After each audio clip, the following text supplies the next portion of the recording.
Thank you, guys. Thank you. My name is George. I'm with Prosperity Group here in Houston and Cityscape Investments as well. I've been involved in real estate since 2006. I started as soon as I got out of high school in real estate investments. Luckily, I knew AC. He was a friend of my brother's, and I was like, man, you know what? I don't think college is for me. When I was watching him bring home checks for like $10, $15, $20,000, and I was like, man, I don't think I need to spend all that money and time at school. I think this is what I want to do. So I asked him, man, can you teach me? And I'll do whatever you need me to do. And I mean, I had to do some stuff I didn't want to do at rehabs, and I had to pick up trash, and I had to do what I had to do. But I got an education that's lasted me. It's going to last me a lifetime. And I started off in 2006, 2007, 2008. Doing project management for him and wholesaling. By the time I was like 20, I knew how to do sub-twos and wraps, wholesaling, project management, rehab, estimating repairs, like everything that I know now, I knew all the basics too by the time I was about 20 years old. I'm 26 now. I got out of the business in 2008 when the market crashed. We were doing pretty much like all retail stuff, and we weren't making a ton of money back then like we are now in this amazing market. So I had a corporate job and stuff, and I realized, like, man, I really hate working in a cubicle. I really hate clocking in and clocking out for lunch and stuff like that. And it's little stuff like that made a big difference to me, and I was like, man, I really miss doing real estate. Like, it's always been my passion since I got out of school. And I was like, man, whatever I do, I'm going to end up back in real estate. Whatever I do, I'm going to end up back in real estate. AC was like so excited to have me back. He's like, man, come on, come back. Let's do it again. The market's on fire. And I was watching the market go up, and I'm like, man, I think it's time for me to get back in. So about 2 years ago, I jumped back in full time. I was like, man, I kind of took a chance. I was like, man, I'm going to take a chance and do this, but I'm going to give it absolutely everything I have to be successful at it, because it's what I want to do for the rest of my life. And I did. And in the past year, I've been involved in over 100 real estate transactions. Wholesale, some rehab, some sub-2, some rentals, some, a little bit of everything. We generated over $1 million in profit last year. I headed the operation, so that was really cool. This year, I am like well on my way to doing, just about double that. The business is awesome. I love it. I live a life I love every day. I wake up, I don't go to work. Like, I wake up and I do what I love every day. And that's flip houses. That's teach people how to flip houses. That's teach you seminars and help you guys like transform your life. Through real estate investment, through whatever it is, the mindset that you break through to do something else that you love in your life, whether it be lose weight, like Will said, whatever it is. So today I'm going to teach you guys how to run comps and analyze the deals so that you can see a deal kind of like quick, analyze it quick. That's one main thing about wholesaling, is to learn how to analyze a deal as soon as you see it. Like right away. I get most of my contracts that way. I beat a ton of other wholesalers at contracts that way, because I've done so many. I've gotten so good at my comps. It's like I can take a look at that, take a look at the area, take a look at the zip code, boom, boom, boom. I put the deal together. I make the offer right away. I get the contract in front of them, and I get the deal sold. So this is the way I run comps. I'm going to teach you guys, like, it's kind of an old-fashioned kind of way, but it's very simple. It's very to the point. It's nothing excessive, I guess you could say, and it's the way I run comps every day. It's the way I teach my team to run comps and all of our students as well. Finding an accurate ARV, your after repaired value. Notice I'm like accurate, right? Because in this business, if you're new in this business and you don't know, there's a ton of people that inflate numbers. There's a ton of people that say that it's worth this much and say that it's worth that much and say the repairs are this much. It's really not. And there are some newbie investors that'll buy those deals and end up in the hole, but they'll end up never buying a deal from you again. And that's not what you want, and that's not the reputation you want to build when you start in this business. Because believe it or not, Houston's a huge city, but it can become a very small circle when you start doing business that way. So finding an accurate ARV is very important. I say get MLS access from a realtor or partner with one. How many people are realtors in the room? Okay, so there's a few in here. I'm sure they would be interested in partnering on a deal, whatever it takes, a flat fee, whatever, to help you run comps. And I think it's worth the time. I think it's worth a little bit of money on the back end of the deal if you're wholesaling it, because you're really not going to be out of pocket anything except what you spend on marketing. So until you either, have a direct partner that has MLS access that'll let you use it, or, you become one just to gain MLS access, find one to partner with so you can accurately run the comps in the area, because it's a tool that you're going to use like forever. You're going to have to use it because you're going to see what's active now, what's selling now, what sold 3 months ago. There's some areas in Houston where the comps are changing like every 3 months, like literally by $20,000, $30,000, $40,000. Because it's just becoming a realtor, so you just pay your realtor fees and you get access with it. Yeah. So I mean, the numbers change in Houston like all the time. Right now, especially, like everything is kind of on the rise. There's a couple dead spots, but usually everything's kind of on the rise. Always be true to what the numbers really are. Again, I always stress that, because I get I don't know how many emails from different wholesalers, and I go through them. I go through them because I want to buy deals too, because I want to buy and rehab too. And I look at these deals and I'm like, there's absolutely no way that's what that number is, and I don't know where they got it from. None of the comps I pull are even close. And when I get used to seeing that, I unsubscribe. It's like I don't even want to see these guys' deals anymore. It's a waste of my time. Like, I don't even do it, And be sure to estimate repairs accurately. When you go through a deal, there's a couple different estimators that you can use for repairs. Jim, I think you have a sheet, right? Like an estimate repair sheet. You can print out usually an estimate repair sheet and kind of walk through and check it. Okay, I need doors, I need doorknobs, stuff like that, to just get familiar with the cost of what everything is. So by the time you do it, you'll be kind of like me. I can walk in and say, this house needs $15,000 in repairs. And then I'll have a contractor come right behind me and say, yeah, it's about $13,000. Right around $1,000, $2,000 is generally where my estimates are. And whenever you do that, it's you can put the deal together real fast, just like I said. So when you figure out what the ARV is, your repairs, everything else, boom, you put the deal together faster than everybody else. You don't have to run the numbers per se and stretch it out over a day or two, because in this market, it's you really have to be aggressive to the point where you are their first point of interest, contact, and getting the deal done, right? The most experienced, the most knowledgeable, the most to the point, the sharpest, the one that knows the area the best, you want to come off as that person, to them. This is a deal that I did, 3003 Vollmer. It was actually not too far from the office here in Shepherd Forest. The guy called one of my bandit signs. This is when I first started, and I had very little to no money. I drove around the city and I picked up 4 foot by 8 foot political signs that were white on the back, and I cut them into 16 pieces and I hung them up all over the city. It said, "We buy houses." And this was one of the signs that I got. It was free. And this deal, I think I ended up making $15,000 on it, or somewhere around there. The numbers will be up here in a second. This guy called my bandit sign. He's like, "Hey man, I need to sell this house. I inherited from my mom. We're behind in taxes. There's a federal lien and all this stuff, and my brother's an heir, and my brother's underage, and he's got an attorney that's got to sign for him and all this stuff." And most people would hear all that complicated stuff and not want to do it, right? But in my mind, I'm like, man, this is a super high area, and that's the last ugly house in the entire neighborhood. Literally, it was the last ugly house in the entire neighborhood because everything else was being rehabbed. And I was like, okay, cool, let me come meet you, and this and this and that. Originally, I think I offered him $60,000 or something like that. I think I ended up getting it for right around 90. The numbers are coming up. These are a couple of the comps. I don't know if you can see that. Hold on a second.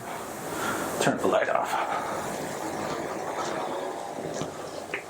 Is that better? Okay. Yeah, so this is one of the comps. It's very similar in square footage. In your square footage, when you run comparables, you want to do plus or minus 200 square feet. That's very important. That's something that I've gone over with inspectors and everything else. When you run comps, you want it to be plus or minus 200 square feet. You don't want to try to say something comparable and it's like 700 square feet bigger or 700 square feet smaller, 500 square feet smaller. You want it to be plus or minus 200 square feet. This one was.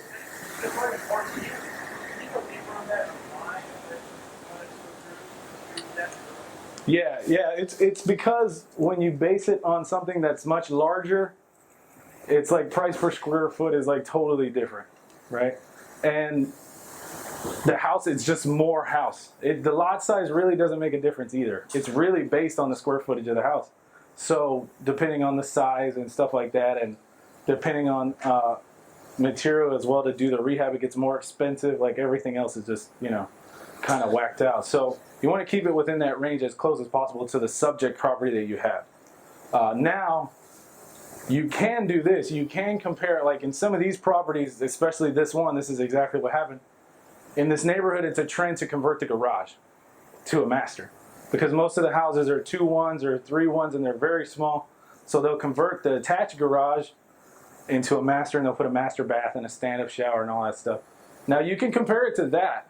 That'll maybe give you about 400 square feet more.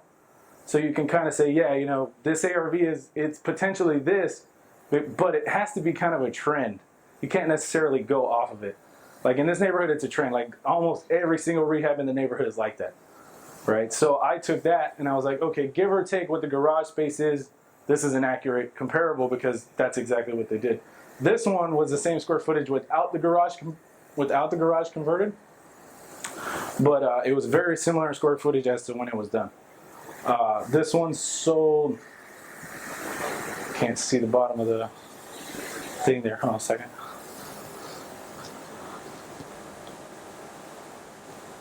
This one sold for $227. My estimated ARV was right around $230 because I knew the area really well already anyway, and I was like, give or take, it's about $230. So this one sold for $227. Rehab, you can see it's like really nice. Floors have been redone, recessed lighting, nice paint. It's staged, like, it's a really good, really solid rehab. They had granite on the countertops, stainless appliances. Again, that's like all in the trend of the neighborhood. This one sold as is for 110.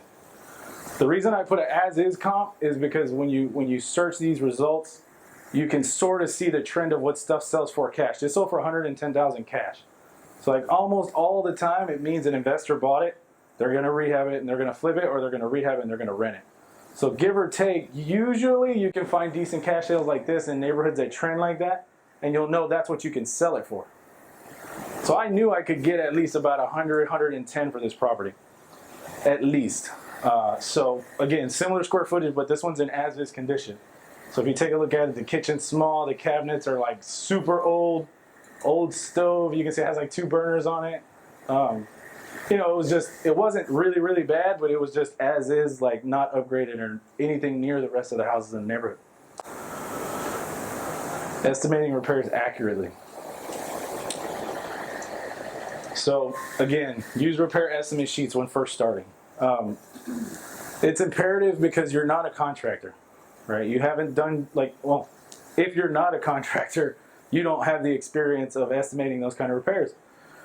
And to be able to be accurate in that area, like I said, it allows you to put the deal together faster. It allows you to speak to the seller a lot more educated. Like I walk in some houses, I go on appointments, and I'll walk in and I'll say, man, I'm going to have to knock this wall out. I'm going to have to open up this space. I'm going to have to redo the floors, and I kind of just break it all down to them. And I'm like, this costs about this much. And it may cost $15,000, $20,000, $30,000. I'm like, this is going to cost me about 30, 35 grand to knock this out and do this and add appliances and redo the bathrooms and redo the kitchen and stuff like that. And you kind of paint the picture for the seller as to like, man, my house really isn't worth as much as I thought it was because it really needs this much work to be worth what I think it's worth. So when you can speak to them educated like that, it really makes a huge difference in their mind, because a lot of other people are just going to say, this is what I can give you, this is what the numbers say, and that's it. Like a lot. I mean, I can't tell you how many times I've been on an appointment where there's like 6, 7 other wholesalers and I get the contract. Sometimes they offer more money than me and I still get the contract. But it's just being educated, knowing what I'm talking about, explaining that situation to them, explaining like what I have to do, what the process is, stuff like that. And it makes a huge difference. Gauge your repairs and do not inflate your numbers. I say do not. Like, it's very important. Like I said, like when you inflate your numbers, you think the deal's like worth $1 million and it's not. You get it under contract because you're scared to lose the deal and you end up paying too much. All you do is waste your time, the seller's time, and the title company's time because you're not going to sell anything. It's not going to sell. The deal's going to sit there. Then you're going to have to think of an explanation to explain to the seller why you said you could pay this much and now you can't close on it. So, and then you have to maybe try to renegotiate. It gets really tough. It's a lot easier to come at them directly with a correct number that's accurate, explain to them why, paint the picture, right? And get them to understand, like, that's exactly why I can't give you this much. I'd love to give you that much if it was in this condition, but unfortunately it's not. It's in this condition and I have to spend $30,000, $40,000, $50,000 in rehab, Take lots of pictures just in case you miss anything, while you're on the appointment. As I walk through appointments, I'll, have a flashlight. I always have a notepad and a like a clipboard. I always have a clipboard and a notepad, pen, and a flashlight or my phone to take pictures as well. And as I walk through the property, I'll see stuff that's wrong with it and not directly point it out and tell them like, hey, what is this? What's wrong with that? This is really bad. I'll just kind of like look at it, make a note of it, take a picture of it, and just kind of keep walking. As they're walking through the house, they're like, oh man, he saw it. It's like, oh man, I didn't think he was going to see that crack that runs all the way down the side of my wall, and I said there was no foundation problems. So, stuff like that, it's cool to kind of do it that way and not come off kind of arrogant or pushy about, because it's their house. Sometimes it's a house that they live in. So they may have been there, they may have raised their children there, they may have like all kinds of emotional attachment to the property. So it's cool to be kind of just easygoing and stuff like that when it comes to pointing out stuff that needs to be repaired, but still be upfront with how much it's going to cost to get it all fixed. The secret formula. This is my formula to come up with a number that I need to offer to be able to wholesale the property.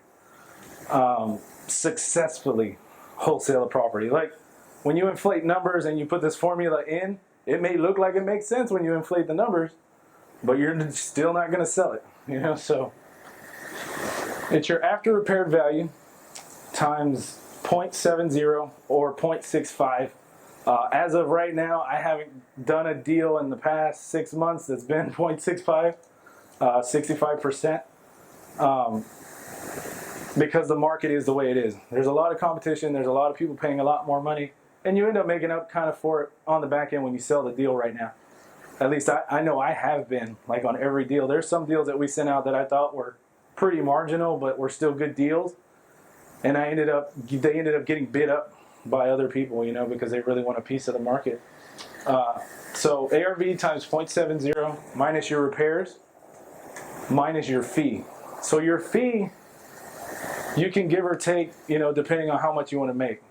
I always average about $9,700 to $10,000 every transaction I do. There's some I do where I make $3,000. There's some I do where I make $1,000. There's some where I don't make anything. But then there's some where I make $30,000, $40,000, $50,000. I'm working on one right now where we're going to make $150,000 just wholesaling the property. So, depending on the value and how big it is and so on and so forth, like what your after repair value is, will depend kind of how much you can squeeze out of it comfortably and still give the seller a good deal and have everybody be happy and everybody make money and leave money on the table for your buyer and who's going to rehab it and sell it. Because you always want them to come back and buy from you. I have multiple people that buy from us. I have guys that call us every day and like, hey, what do you have? Hey, what do you have? Hey, what do you have? Do you have anything over here? Do you have anything over there? Like they're ready to buy. Because they know if I have it, it's a deal, and they'll buy it. And they'll close in 7 days or less, usually. So minus your fee equals your MAO, your maximum allowable offer. I usually start off with a higher fee and work my way down. So I'll, in the formula original, I'll start with the $15,000 or $20,000 fee. So the price is going to seem really low, right? Like really low. And this is something that AC taught me a long time ago. He's like, man, you know, if you don't feel embarrassed about the price that you offer when you're trying to wholesale a house, it's probably not low enough. It's probably not, you know, because it really has to be a deal, because you're buying it, you're getting it under contract, and you have to make money as well, and then give it to somebody else that still needs to make money. So, you know, I mean, there has to be a big gap in between there. It has to be a good deal. So your maximum allowable offer can start with a $15,000 fee, $20,000 fee, depending on the numbers. I mean, if the house is only worth $20,000, you're not going to squeeze in a $15,000 fee. You may make a couple $1,000, you know. But I work myself down that way because it sounds like I went way up when I'm talking to a seller. Man, that guy came up, you know, $10,000. He came up 10 grand from where he was at whenever we started. I think I may be able to do something. It sounds a little bit, it's a little bit better positioning. I've gotten a lot more deals that way. The sellers always think I'm really trying to work a deal with them, and I still end up making 10 grand or 8 grand on the back end. So, I mean, don't cut yourself short and start with 10 and then work yourself down, and then you're like, man, I only made like $1,300. You know, I mean, I always try to compensate for it, like in the very beginning, that first offer, you know. Here's the Volmer deal. Okay, so 3003 Volmer. After repaired value was $230,000. 70% of the ARV was $161,000. You subtract repairs, that's $50,000. Give or take, it was about 50 grand. That's what they ended up spending. I followed up with the guys that rehabbed it, and that's exactly right around where they spent like $52,000 or something like that. And they did a couple of things that I didn't recommend they do, but they thought it was a great idea, and they spent the extra couple $1,000. They probably could have came in at about 47 or so. Subtract your fee and profit. For the example, I only put 10,000, but I did end up making more than that. So my maximum allowable offer should have been 101,000 at that point with a $10,000 fee. I ended up getting it for 88. I think I got it for 88. Yep. How did you do that? You said you figured in only 10,000 in your maximum allowable 101. Yeah, because when I first started, like, I didn't start with a $10,000 fee. This is just for the example. I actually offered a guy like $65,000. I started like really low. I was trying to hit like a home run on this deal because I knew the area really well, and I knew I'd be able to sell it like pretty high. So I started off at like offered him like $65,000 or something like that. I ended up coming up to like 88, which is where I matched someone else's offer previous to me that couldn't close it. They couldn't close the deal because their title company wouldn't do affidavits of heirship and stuff like that. And I knew my title company would, so I said, look, I'll give you the same price that they gave you, and I'll take care of all the affidavits and everything, and we'll knock it out, we'll get it done. It took me about 2 months to close it because all the legalities with the minor and stuff like that, but I got it done, and we ended up making, I think, man, what did we make? We sold it for 110, and I got it for 88. So, I mean, it was a pretty big profit. What would you call that, a wholesale deal? No, this was just wholesale. This went out to my cash buyers list. Like straight out, like cash deal. That, yep. You said 65. What did you up to? Oh, I ended up going up to like 88 because someone else had offered 88, but they couldn't close it. So I was like, look, I tell you what, I knew 88 was still like a killer price. We ended up making 20-something thousand bucks. So I knew it was still a killer price at 88. I said, look, I'll give you what they gave you, and I'll lock it up, close it. I'll talk to the attorney and do all the paperwork and everything else. And he's like, okay, cool. So we did it that way. And it took me a little bit longer, but it was obviously worth the deal. And then the guys on the back end ended up profiting like $62,000 after they rehabbed it. So you better believe, like, they call me every couple of weeks and they're like, hey, George, you got any deals over there?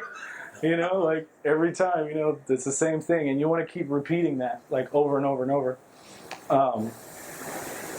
So yeah, so just as the example, I just put 10,000, so it would be kind of simple to take a look at. Does anybody have any questions? After you figured out your MAO, you know what that maximum amount is, do you have like a certain percentage that you start off to offer, like 60% of that, so you know? No, I usually just use my fee because I take my ARV, subtract 70%, subtract repairs, and then my fee. So like I know if the house is worth 120 or so ARV, I want to try to squeeze in. I like to squeeze in like a $10,000 fee, but I'll start off at 15. Because if I can get them to agree to the 15, I'd rather make 15,000 than 10,000, obviously. So I'll start off with just a higher fee, and then I'll work my way down from my fee. Because the numbers are what the numbers are. Like 70% of what the ARV is, subtract the repairs. That's just what it is. So you're not gonna change any of that, and that's where some people get confused and they want to try to manipulate the numbers on the wrong side because they aren't willing to do the work to negotiate to get the deal down low enough. Or have to follow up or lose the contract. Like I said, a lot of people are worried about losing the contract. But you can't really be worried about that. Like, it's either a deal or it's not. And when you negotiate it, you can make it a deal. There's some that aren't deals right away. Like they said, 70%. I mean, it's follow-up. I got one on Monday, sold on Wednesday, close on it this upcoming Tuesday. It's like in less than 10 days, right? And I'm going to clear 10 grand. But it was just a deal right away. But I had to like jump on it. Where does that fraction come from, the 70% of the What do you mean, where does it come from? Why do you use them? Yeah, so that leaves enough profit for the person that's going to buy it when they rehab it to make money on the back end. So the ARV, you subtract 70%, it leaves about 30%. So within that 30% of 100 grand, Any other questions? Is that what most wholesalers, their fees about? Normally, no. She asked if that's normally like what a usual wholesale fee is. Normally, no. Normally, I think it's about $5,000 or so. My fee is a bit higher, but I've done it for quite some time, so I try to, I'm pretty good at negotiating and stuff like that to be able to get the price where I need it to be able to clear that kind of fee. But more wholesalers than none, it's about $5,000, 5 to 8, and then anything above 8 is kind of like a home run, because if you're doing it individually and you don't have to pay anyone, it's like, man, I just made $8 grand with 30 minutes worth of work. Like that's still really good, So yeah. Hugo. So I want to ask you about your mindset whenever you're making the offer. Mm-hmm. So I wrote down that you said don't worry about losing the contract. Mm-hmm. Right? Like whether a deal or not. Is there anything else in your mindset whenever you're making an offer that helps you stay detached? Because that's one of my biggest fears is, what if I offer too low and I lose it? I could have offered more, but I lost it.